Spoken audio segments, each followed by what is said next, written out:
Hi friends, welcome back to my channel. ಇವತ್ತು ನಾನು Sunday mini vlog ಮಾಡ್ತಾ ಇದ್ದೀನಿ. ಏನಪ್ಪ ಅಂತಂದರೆ ನಾನಿವತ್ತು ಅಮ್ಮನ ಮನೆಗೆ ಹೋಗಿದ್ದೆ. ಅಮ್ಮನ ಮನೆ ಭದ್ರಾವತಿ ಹತ್ರ ಕಡದಕಟ್ಟೆ ಅಂತ ಅಲ್ಲಿರೋದು. ಸೊ ಅಲ್ಲಿಗೆ ಹೋಗಿದ್ದೆ. ಮತ್ತು ಹೇಗೆ ಟೈಮ್ ಪಾಸ್ ಮಾಡಿದ್ವಿ ಅಂತ ನೋಡೋಣ. ಹಾಗೂ ಮಕ್ಕಳಿಗೆ ತುಂಬ ಬೋರ್ ಹೊಡಿಯುತ್ತೆ ಅಲ್ಲ ಸಂಡೇ ಮನೇಲೇ ಇಟ್ಕೊಂಡ್ರೆ. ಹಾಗಾಗಿ ಅಮ್ಮನ ಮನೇಲಿ ಕರ್ಕೊಂಡೋಗಿದ್ದೆ. ಅಮ್ಮ ನಾವು ಹೋಗಿದ್ದಕ್ಕೆ ಸ್ಪೆಷಲಾಗಿ ಫಿಶ್ ತಂದಿದ್ರು. ಸೊ ಅದರಲ್ಲಿ ಫಿಶ್ ಫ್ರೈಗೆ ನೋಡಿ ರೆಡಿ ಮಾಡಿ ಇಟ್ಕೊಂಡಿದ್ದಾರೆ. ಆ್ಯಂಡ್ ಮತ್ತು fish fry and fish sambar ಎರಡೂ ಮಾಡಿದರು. ಸಖತ್ ಅಂದರೆ ಸಖತ್ ಟೇಸ್ಟಿಯಾಗಿತ್ತು. ಸೊ ಅಡುಗೆ ಎಲ್ಲ ಊಟ ಎಲ್ಲ ಮುಗಿಸ್ಕೊಂಡು ಹಾಗೆ ನಮ್ಮ ಮನೆಯಲ್ಲಿ ಇದನ್ನೆಲ್ಲ ಪುಟಾಣಿ ರಾಕಿ ಪಾಪ ಅವನಿಗೆ ನಮ್ಮಮ್ಮ ಎಲ್ಲ ಕೂದಲೆಲ್ಲ ಕಟ್ ಮಾಡಿಬಿಟ್ಟಿದ್ದಾರೆ.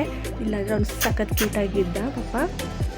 ಹಾಗೆ ನಮ್ಮ ಕಡದಕಟ್ಟೆಯಲ್ಲಿ ಫ್ಲೇಓವರ್ ರೋಡ್ ನಡೀತಾ ಇದೆ ಕೆಲಸ. ಅದು ಇನ್ನೇನು ಫಿನಿಶ್ ಆಗ್ತಾ ಬರ್ತಾ ಇದೆ. ತುಂಬ ಅಂದರೆ ತುಂಬ ಓಡಾಡೋಕ್ಕೆ ಕಷ್ಟ ಆಗ್ತಾಯಿದೆ. ಬಟ್ ಅದು ರೆಡಿ ಆದಮೇಲೆ ಸೂಪರಾಗಿರುತ್ತೆ. ಆ್ಯಂಡ್ ತುಂಬ ಚೆನ್ನಾಗೂ ಅಷ್ಟೇ ಬೇಗನೂ ಮುಗಿಸ್ತಾ ಇದ್ದಾರೆ. ಅದು ಮುಗಿಸಿದ್ಮೇಲೆ ಅದನ್ನು ಸಹ ತೋರಿಸ್ತೀನಿ ಹೇಗೆಲ್ಲ ಇರುತ್ತೆ ಅಂತ. ಆ್ಯಂಡ್ ನಮ್ಮ ಭದ್ರಾವತಿಯಿಂದ ಶಿವಮೊಗ್ಗ ರೋಡಂತೂ ಫುಲ್ಲು ಕನ್ಸ್ಟ್ರಕ್ಷನ್ನೇ ಆಗ್ತಾಯಿದೆ. ಎಲ್ಲಿ ನೋಡಿದ್ರೂ ಕನ್ಸ್ಟ್ರಕ್ಷನ್ನೇ ನಡೀತಾ ಇದೆ.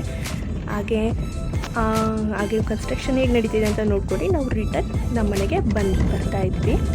ಸೊ ಹಾಗೆ ಬರ್ತಾ ರೋಡಲ್ಲಿ ಹೇಗೆಲ್ಲ ಕನ್ಸ್ಟ್ರಕ್ಷನ್ ಯಾವ್ದು ನಡೀತಾ ಇದೆ ಅಂತ. ಹಾಗೆ ನಮ್ಮ ಕಡದಕಟ್ಟೆ ಹತ್ರ ಒಂದು ದೇವಸ್ಥಾನ ಇದೆ. ಸೂಪರಾಗಿದೆ. ಕಾಳಭೈರವೇಶ್ವರ ಸ್ವಾಮಿ ದೇವಸ್ಥಾನ ಅಂತ BGS ಸಂಸ್ಥೆಯವರಿಂದ ಮಾಡಿರೋದು. ತುಂಬ ಚೆನ್ನಾಗಿದೆ. 31 ದಿನ ಪೂಜೆ ನಡೀತಾ ಇದೆ. ಹಾಗೆ ಇದು ಕ್ಲಬ್ ಭದ್ರಾವತಿ ಸಿಟಿ ಕ್ಲಬ್ ಅಂತ ಮಾಡ್ತಾ ಇದ್ದಾರೆ. ತುಂಬ ಚೆನ್ನಾಗಿ ಆಗ್ತಾ ಇದೆ ಎಲ್ಲ ಕೆಲಸನೂ ಅಷ್ಟೇ. ನೋಡಿದ್ರಲ್ಲ, ಭದ್ರಾವತಿಯಿಂದ ಶಿವಮೊಗ್ಗ ತನಕ ಫುಲ್ಲು ಕನ್ಸ್ಟ್ರಕ್ಷನ್ ಅಂದರೆ ಎಲ್ಲ ಆಗ್ತಾನೇ ಇದ್ದಾವೆ. ಓಡಾಡೋರಿಗಂತೂ ಪಜ್ಜಿತೀನಿ.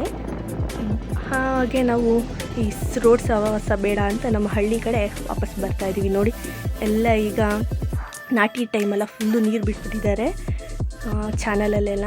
ನೋಡಿ, ಫುಲ್ಲು ಕೂಲಾಗಿ ನಾವು ವಾಪಸ್ ಮನೆಗೆ ಹೊರಟ್ವಿ. ಸೊ ಇವತ್ತಿನ ವ್ಲಾಗ್ ಇಷ್ಟೇ.